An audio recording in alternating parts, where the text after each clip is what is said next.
오늘 큐티하셨어요? 우리 함께 큐티합시다. 말씀을 함께 봅니다. 큐티한 남자. 시편 109편 16절에서 25절 말씀 같이 읽겠습니다. 이것은 그가 남에게 사랑을 베풀 생각은 않고 도리어 가난하고 빈곤한 자를 괴롭히며 마음이 상한 자를 못살게 하였기 때문입니다. 그가 저주하기를 좋아하였으니 그 저주가 그에게 내리게 하십시오. 축복하기를 싫어하였으니 복이 그에게서 멀어지게 하십시오.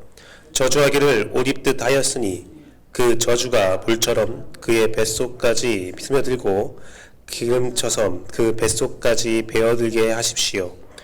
그 저주가 그에게는 언제나 입은 옷과 같고 항상 뛰는 띠와 같게 하십시오. 주님, 나를 고발하는 자와 나에게 이런 악담을 퍼붓는 자들이 오히려 그런 저주를 받게 해 주십시오. 주님은 나의 하나님이시니 주님의 명성에 어울리게 나를 도와주십시오. 주님의 사랑은 그지없으시니 나를 건져 주십시오. 나는 가난하고 빈곤합니다. 내 마음이 깊은 상처를 받았습니다. 나의 석양에 기우는 그림자처럼 사라져가고 놀란 메뚜기 떼처럼 날려갑니다.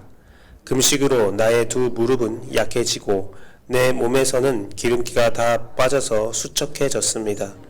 나는 사람들이 조속거리가 되고 그들은 나를 볼 때마다 머리를 절레절레 흔들며 나를 멸시합니다. 아멘. 원시사회와 고대 사회에 형벌 원칙이 있습니다. 그것은 동태복수법이라고 하는데요. 동태복수법은 피해자에게 입힌 상해와 손해를 가해자에게 그대로 보복하게 하는 것이 동태복수법입니다. 쉽게 말하면 눈에는 눈, 이에는 이가 이 모습을 가장 잘 설명하고 있는 문구입니다. 성경은 이웃에게 물질과 육체적인 손해를 가하는 자에게 대하여 몇 배의 형벌을 율법으로 정하고 있습니다. 이 모습이 그 당시 문화의 원래적 모습이에요. 그런데 성경은 보다 더 세밀하고 세상의 어떤 법도보다 더 엄중했음을 우리가 알 수 있는데요.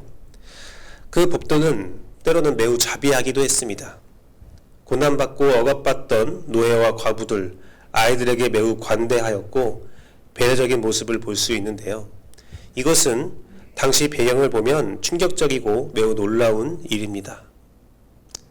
세상의 법도보다 무엇보다도 더욱더 엄중한 법도, 또는 세상의 어떤 법보다 더욱더 인자하고 풍성한 법도, 이 상반된 이 두 가지가 한 가지로 통일되면 이해가 됩니다.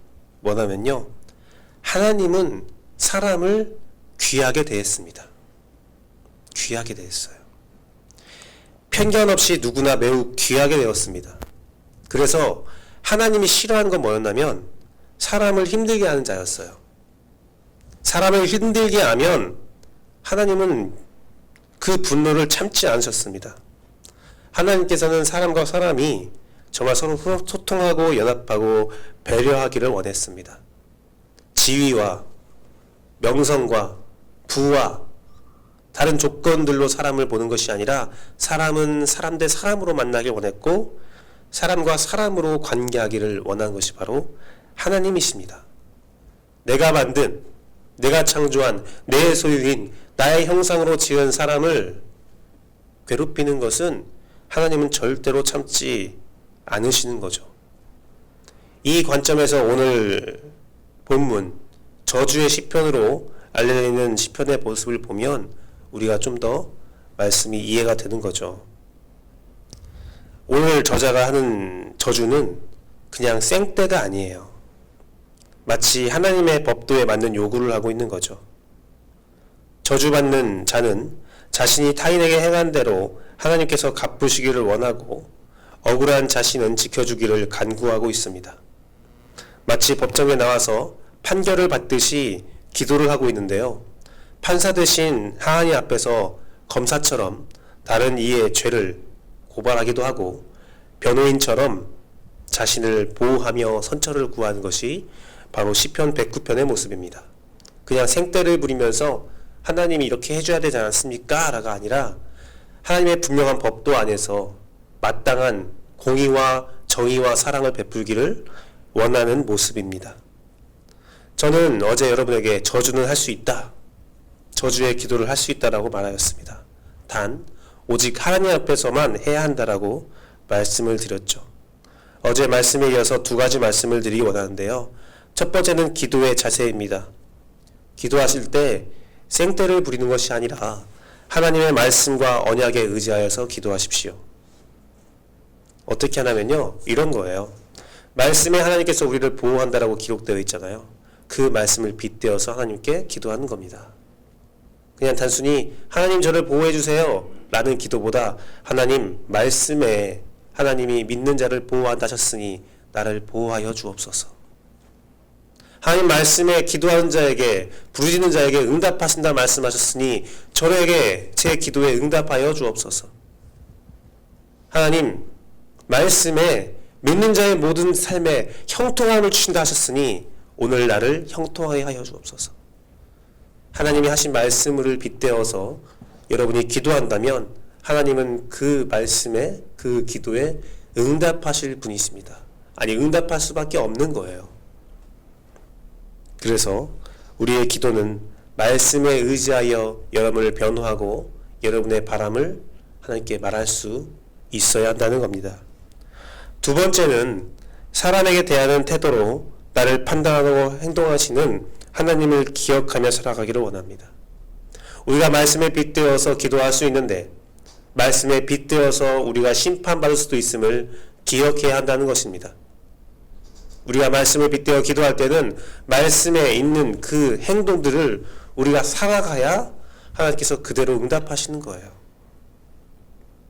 우리가 그렇게 산다면 먼저는 사람을 대할 때 조심스럽게 대하고 우리가 살아갈 때에 하나님이 원하시는 삶을 살 수가 있습니다. 하나님께 저주받지 않고 칭찬받는 삶을 살 수가 있습니다. 혹은 여러분이 억울한 일을 당하게 된다면 하나님께서 참지 않으시고 여러분을 적극적으로 도와주신다는 소망과 위로를 받을 수가 있습니다. 이 지점에서 우리가 진지하게 생각해 봐야 할 것이 하나 있습니다. 저주의 시편을 우리가 함께 보고 연구하면서 진지하게 생각할 것이 하나 있습니다. 나는 하나님께 저주받을 삶을 살고 있는가? 아니면 하나님께 도움을 받는 삶을 살고 있는가? 이 정답은 오직 여러분 자신과 하나님만 알고 있지요. 제가 아는 것 하나는 해 아래 하나님 외에 어떤 것도 선하고 거룩한 것이 없다는 사실입니다. 그래서 우리는 매일같이 나의 죄를 죽이고 주 앞에 회개해야 합니다. 그래야 우리가 비로소 살 수가 있습니다. 하나님께서 그 행한 대로 보호하신다는 것, 그것은 누구도 심판을 피할 수 없다는 것이지요. 저자는 우리가 하나님 앞에서 악인을 고발하고 저주하는 것은 우리가 선하기 때문이 아니라는 것을 여러분이 기억해야 합니다.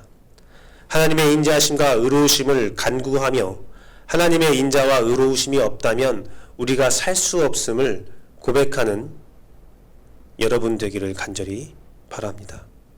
주님의 도우심이 없다면 정말 살 수 없다는 것을 간절히 기도하는 여러분 되고, 어제 하나님 앞에 나아가 모든 아픔과 고통과 절망을 그대로 고백하라고 말씀드렸는데 그대로 고백하십시오. 고백하는 가운데 여러분이 겸손으로 여러분 자신을 발견하고 하나님을 발견하기를 원합니다. 그래서 여러분의 기도가 하나님의 원하심과 일치될 수 있기를 원합니다.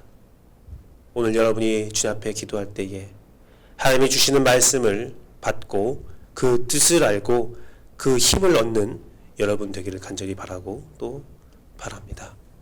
기도하겠습니다.